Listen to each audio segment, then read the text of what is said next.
playing. I just really just thought that you was dumb. It really just felt like you didn't know what they was doing behind your back. No matter how tired you were, you kept going. No matter how sick you were, you kept taking care of other people. No matter how much your finances depleted, you kept giving money to others. That is why we have a gift for you. Big gifts coming for you. You can be single, man or female. If you were a giver your whole life, I'm talking you genuinely were a giver. We're about to send you someone who's gonna give and give and give to you, and you're gonna get it first. You're not gonna value, you're not gonna know how to accept it. But accept it. The universe is gonna give and give and give to you. All those times where you could have quit, all those times where you could have said, I don't got it, all those times where you could have said, I'm too tired, you decided to get up and do it anyway, and you still gave, and you still did, and you were still there for people. And this is why we have such beautiful gifts coming for you. And when we say gifts, we're talking big ones. Things that you didn't even think you needed, the things you thought you wanted, we're giving you what you needed. And when you get it, you're gonna say, I'm glad I got what I needed instead. In connection with the divine, the higher forces. You can make things happen with your thoughts.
Because you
in poverty or out in the cold or isolating you or making you feel ostracized, it's over. That is over. Some of you are gonna get a message soon here about something, about someone here who's trying to do something negative to you. Yeah, this person can no longer bully you. Okay, someone here could have been using spirituality or divination to bully you. Someone thought this at one point. They thought this was a great idea, and them now realizing it was not a great idea. Okay, because whoever I'm speaking to, you're someone here who loves themselves. I feel like you already prophesied something. I feel like whatever it is that you have spoken about is already happening within your lives. That's what I feel like. I feel like that's what it is. You have spoken on a lot of things. On a lot of things here. Definitely here. You have prophesied, you have had premonitions of the things that are going to happen to these energies that are still behaving in these toxic ways. And the very things that you have prophesied is happening to these people within their lives, but they're carrying this some type of like denial energy about the things that you have spoken, the things that you have prophesied, the warnings that you have given. Yeah, it's like, yeah, the Most High next to it is all a part of the Most High. These people are literally seeing how highly protected you are. It's now we're being plotted against the whole time. The whole time. He wasn't supposed to make it out of the situation. And now they are left wondering. See, they're not wondering about you without cause. They're wondering about you because they know that they plotted against your life. They plotted against your destiny. And they plotted against your future. This is what these people are left wondering about.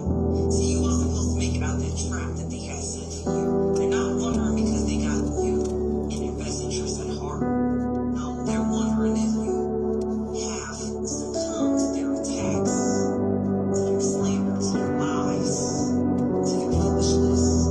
Have you fell off the life yet? Have you thrown in the towel? Have you ran mental?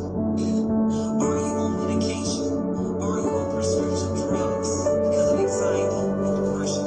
Their attacks. This is what they're wondering about. But they're also wondering, now that they see you in a better place, how did you escape these attacks? How did you escape the plot that we had out for you the whole time? This is what these people want to know. You're in a better place. Changes have come for the better for you. Better changes. You make better changes, better progress in your life. See, now you use these attacks and the plots and made you a better man or woman for God's glory. Yeah, this is what these people didn't expect. They didn't expect for you to be where you are. No, they expect you to be in the gutter. These people really thought you was going to be in the gutter from all the slander and the humiliation they did on your name. They tried to humiliate your name. They are suffering right now. All that they wished and ritualed upon you has failed. None of it took you down to the extent that they wanted. They did not know when they tried you that you were highly favored and protected. They know it now. Because these people are struggling and suffering in a way that they cannot escape. Yeah, someone here is destined to experience some sort of hardship or misfortune, and that's why they want to swap destinies with you. Someone here is trying to trap your soul. If someone tried to put you in a jar or something here, it's going to be destroyed. It's going to explode. Okay? This could be somebody who was your friend.